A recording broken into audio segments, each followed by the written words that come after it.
안녕하세요, 여러분. 오늘 아침 거울을 보며 어떤 생각을 하셨나요?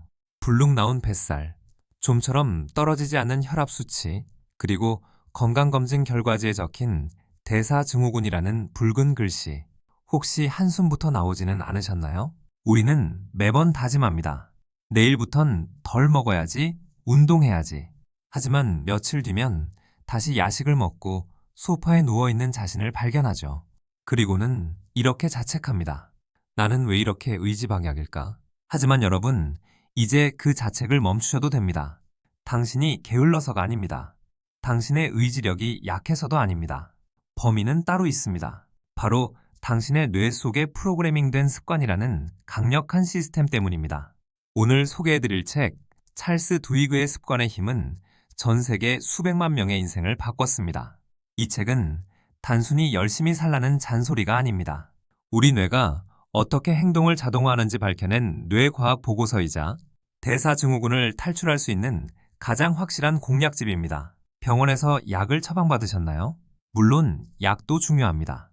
하지만 근본적인 식습관과 생활 패턴을 바꾸지 않으면 약의 용량은 점점 늘어날 뿐입니다. 오늘 이 영상을 끝까지 보시면 고통스럽게 참는 다이어트가 아니라 뇌를 속여 자연스럽게 건강해지는 비결을 알게 되실 겁니다. 저자는 뇌 속에 습관고리가 있다고 말합니다. 첫 번째는 신호입니다. 퇴근하고 집에 들어왔을 때의 안도감, 혹은 저녁 드라마가 시작되는 TV 소리. 이것이 뇌에게 명령을 내립니다. 자, 이제 습관을 시작해. 신호가 오면 우리는 생각하지 않고 움직입니다. 이것이 두 번째 단계, 반복 행동입니다. 냉장고 문을 열고 맥주 캔을 따거나 믹스 커피를 타거나 무의식적으로 과자 봉지를 뜯는 행동들 말이죠. 마지막 세 번째는 보상입니다. 달콤한 맛이 주는 쾌감, 알코올이 주는 나른함. 이 보상이 뇌에 도파민을 뿜어내며 속삭입니다. 기분 좋지? 다음에도 이 신호가 오면 똑같이 행동해. 문제는 이 고리가 건강을 해치는 방향으로 굳어졌다는 겁니다.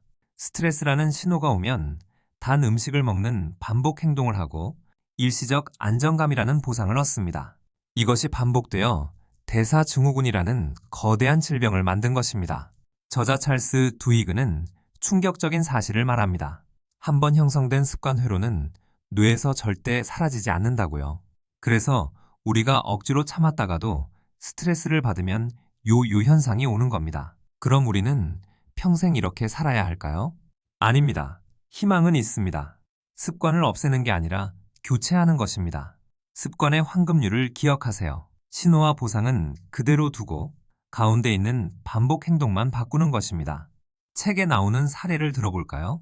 매일 오후 3시만 되면 회사 카페테리아에서 쿠키를 사 먹는 남자가 있었습니다. 살은 찌고 아내의 잔소리도 들었지만 멈출 수 없었죠. 그는 자신의 습관을 분석했습니다. 그의 신호는 오후 3시라는 시간이었습니다. 그런데 진짜 보상은 쿠키의 맛이었을까요? 놀랍게도 아니었습니다. 진짜 보상은 동료들과 수다를 떨며 얻는 휴식이었습니다. 배가 고픈 게 아니라 쉬고 싶었던 거죠. 이 사실을 깨달은 그는 오후 3시가 되면 쿠키를 사 먹는 대신 동료의 자리로 가서 10분간 대화를 나눴습니다. 신호는 같았고 휴식이라는 보상도 같았지만 쿠키라는 나쁜 행동만 쏙 빠진 겁니다.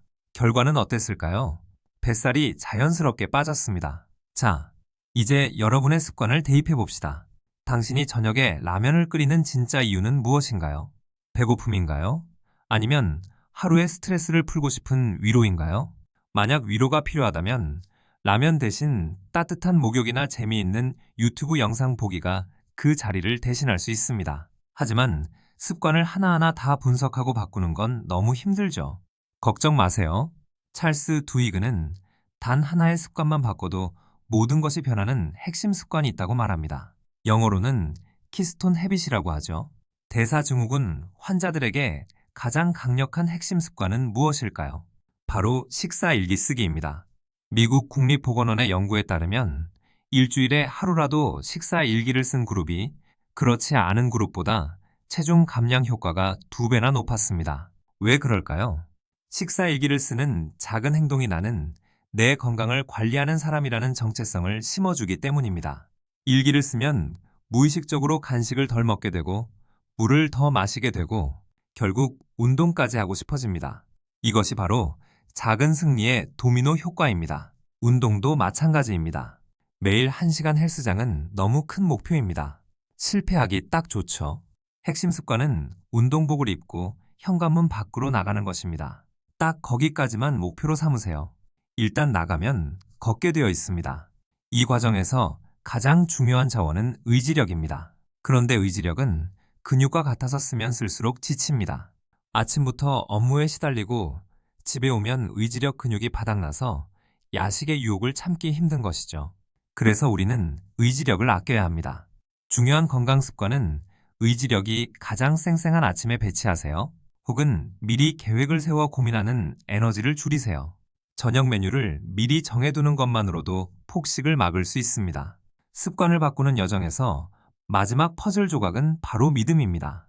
내가 변할 수 있다는 믿음 말이죠. 혼자서는 힘듭니다. 그래서 비슷한 목표를 가진 사람들과 함께하는 것이 중요합니다.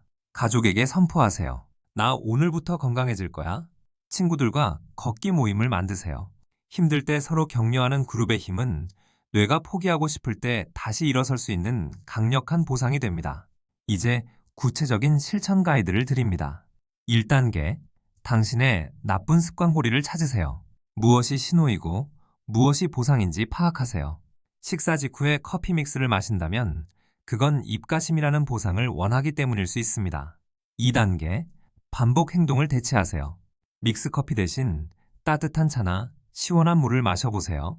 입가심이라는 보상은 그대로 주면서 당분 섭취라는 나쁜 행동만 제거하는 겁니다. 3단계, 기록하세요. 거창할 필요 없습니다. 오늘 내가 성공한 작은 습관 하나를 달력에 체크하는 것만으로도 충분합니다. 그 체크 표시가 쌓일 때마다 당신의 뇌는 건강한 삶에 중독될 것입니다. 물론 실패할 때도 있을 겁니다. 회식이나 명절 같은 위기의 순간이죠. 괜찮습니다. 한 번의 실수가 실패를 의미하진 않습니다. 습관의 힘은 완벽함이 아니라 꾸준함에서 나옵니다. 다시 시작하면 그만입니다. 상상해보세요. 1년 뒤에 당신을 허리둘레는 줄어들고 혈압약은 줄었거나 끊었으며 아침에 눈을 뜨는 것이 개운한 당신의 모습을요. 이것은 기적이 아닙니다. 당신이 오늘부터 만들어갈 과학적인 결과입니다. 대사증후군이라는 긴 터널. 혼자 걷지 마세요. 습관의 힘을 빌려 뇌를 당신의 편으로 만드세요. 오늘 당장 아주 작은 습관 하나부터 바꿔보는 건 어떨까요? 지금 바로 댓글로 당신이 바꿀 작은 습관 하나를 선언해주세요. 이 영상이 여러분의 건강한 변화에 작은 불씨가 되었기를 바랍니다. 내용이 유익했다면 구독과 좋아요 부탁드립니다. 감사합니다. 본 영상은 도서 내용을 바탕으로 한 건강 정보이며 정확한 진단과 치료는 반드시 전문의와 상담하시기 바랍니다.